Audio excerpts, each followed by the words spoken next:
proportion of the blame to the judiciary, because it failed to protect the sanctity of the ballot. Because when the elections are being stolen, when the sanctity of the ballot is being violated, there is only one institution which could protect it, which was the judiciary. If the parliament is not representative, then the executive leadership drawn from that parliament is also not representative. Then the laws made by that parliament, which are then questioned or arbitrated by the judiciary, are also not representative. So we have a long history. I can quote. There's a lot of anecdotal evidence which are great examples of our failures. All three organs. The executive, the Prime Minister sees the Parliament as a stepping stone to his office, and then generally ignores the Parliament. The Parliament itself, despite its claim to supremacy, sees its sphere of influence, its constitutional responsibility, its dignity violated, but does nothing. And the judiciary, perhaps in many ways, contributes to that. Because time and again, when parliaments were dissolved,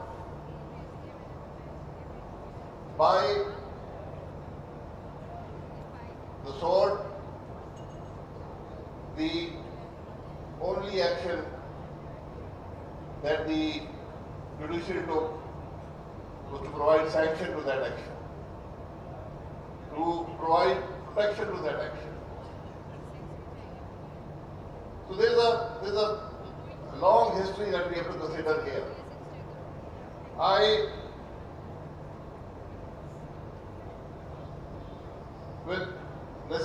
didn't really want to talk about this, but I think there are a few things that we need to consider.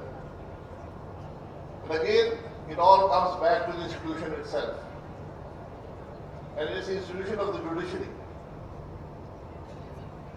Parliaments have a life of 5 years. The executive, on the average, half that much. But the judiciary stays. The state is 65, the judges stay till 65, the institution is never dissolved, hopefully. So, when we look at the judgments, Zulfikar Bhutto was hanged. History has rejected those decisions made by the courts, that decision made by the courts. But has the court ever expressed remorse on what happened to Zulfikar Bhutto?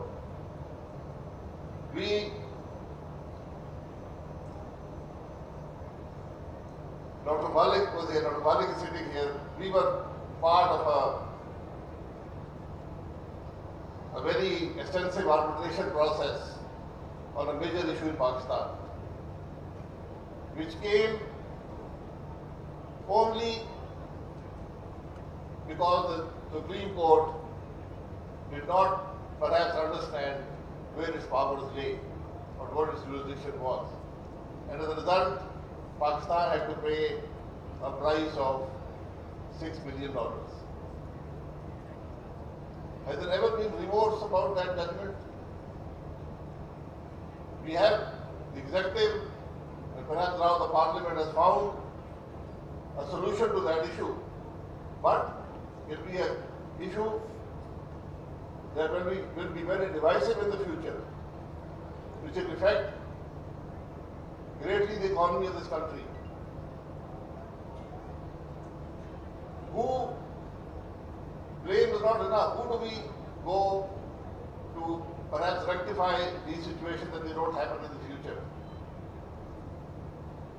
In July 2017, the government, which was performing to a reasonable level, was dissolved because the Supreme Court became a trial court and decided to de-seat the Prime Minister because he had not taken money that came from a director's fees and which the Supreme Court in its wisdom declared an asset. What are the effects of these judgments? That is the question today. Can these judgments be quoted in the future? Are these judgments beneficial to the people of Pakistan? I'm not a lawyer, but I've been around in Parliament for a few years. And to me, the touchstone of any judgment, the natural arbiter of conflict or a grey area is common sense. Do the judgments of our courts reflect common sense?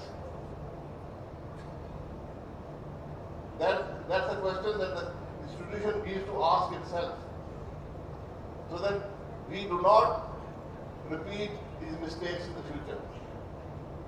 Today, the highest court in the country is considering the amendments to the NAB ordinance.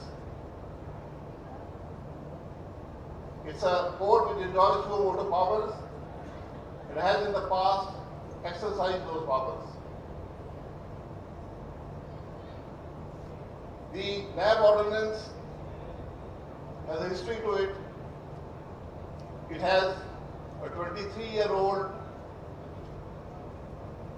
history of what and how and when that ordinance was used. Is the Supreme Court unaware of that? What is the effect of the NAB on the people of Pakistan or the country of Pakistan? Is the Supreme Court unaware of that? There's a very simple solution to this whole issue. But I can tell you from being in government, from being in opposition, that until the institution of NAB is there, Pakistan cannot function. Because the executive is paralyzed. One of the organs of state is paralyzed.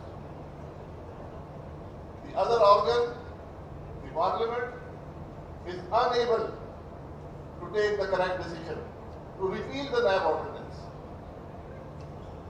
It knows the effects, but it is also aware of the effects of that repeal on its own reputation or the reputation of the parties in power. So now today, I expect the Supreme Court to not look at the wording of what the amendment is, but to look at what NAB has done to this country, to the thousands of billions of money, of resources that we have lost due to decisions not taken because of fear of NAB. We have to look at the tens of thousands of lives that have been destroyed. Is the Supreme Court unaware of these issues? It has a simple solution to it. It should repeal NAB. There are other statutes in place which provide accountability, if we want to do accountability. We are a people that are deceiving ourselves. Do we want accountability? Accountability is one simple principle. I have money, I have expenditure. Where did that money come from? Can I justify my lifestyle? Have I paid taxes on the money I've spent? simple principle. I assure you, the parliament will be emptied, the benches will be emptied, other institutions will be emptied. None of us are not guilty of this sin. Unfortunately, we are unaware and we are unable. That's the reality of the issue today. Neither the parliament, neither the executive, neither the judiciary are able to address the reality, the real cause of issues. We look at the wording, we look at the superficiality of these issues, and we try to fix that. I have heard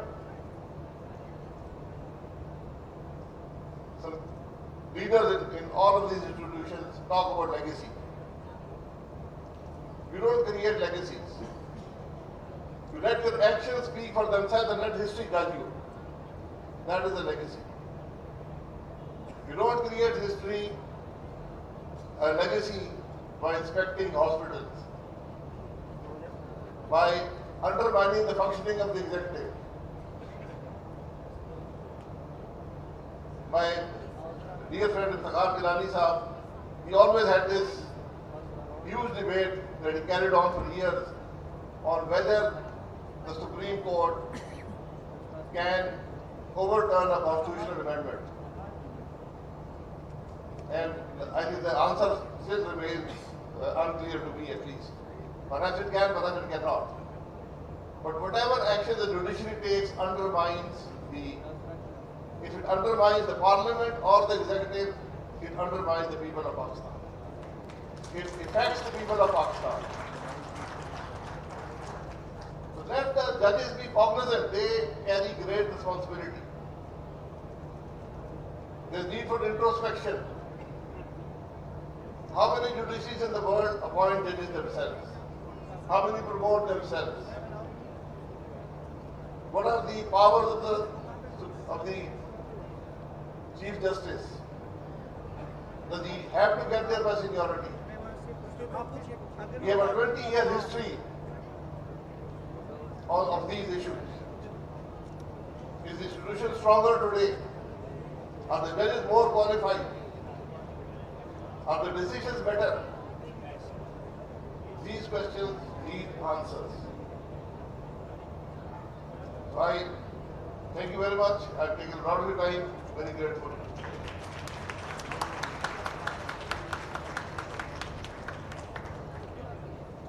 Thank you, Abbasi sir.